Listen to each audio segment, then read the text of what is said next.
Acer Predator Triton 500 SE Review. The Triton 500 SE is equipped with enough ports, eliminating the need for an external dock or dongles. On its left side, you will find an Ethernet port, DC connector, 3.5mm audio jack, USB-A port, and a USB-C Thunderbolt 4 connection. On the right side, you'll find Thunderbolt and USB-A ports plus HDMI output and an SDXC card reader. While using the WASD keys, the typing experience on the keyboard is okay. It has tangible feedback with a bit of movement, yet it's smaller than most, leaving gaps between keys that we think could be used better. Regularly we hit incorrect keys or pause for too long trying to locate functions that were shuffled around.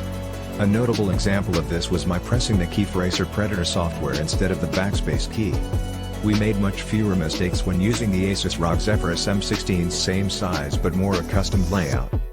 The trackpad is big, at roughly 5 by 3 inches, with a pleasant tactile reaction and click.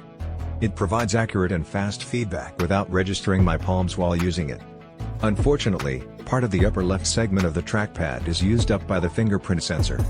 It might seem like the Triton is portable at a little over 5 pounds, but the battery life will not enable it to go far from an electrical outlet.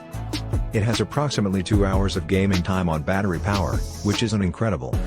Yet when you remember that performance on battery or plugged in is indistinguishable, it looks slightly better.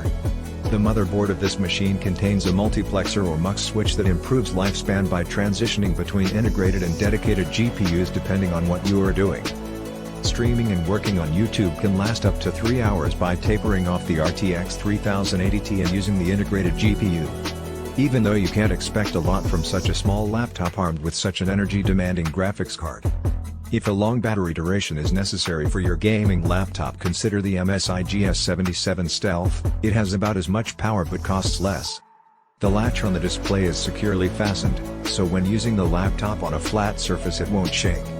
We wish that the shell and lid should have had a more effective shield against fingerprints and other obvious stains. Between the hinge and keyboard, we were impressed with the laptop speakers. Though they weren't far enough apart to provide spatial audio, they delivered a good high and low end sound. Acer's EQ presets offered better listening for different game genres, but music provided the most balanced sound. Boasting a 16:10 aspect ratio and 500 nits of brightness, the 2650 by 1600 IPS display of the Triton 500 SE supports G-Sync, with a maximum refresh rate of 240 Hz. Although packing spectacularly powerful hardware, only Counter-Strike: Global Offensive got close to hitting that mark at max settings. It maintained around 200 FPS but could reach up to 333 FPS when the resolution was lowered to 1080p.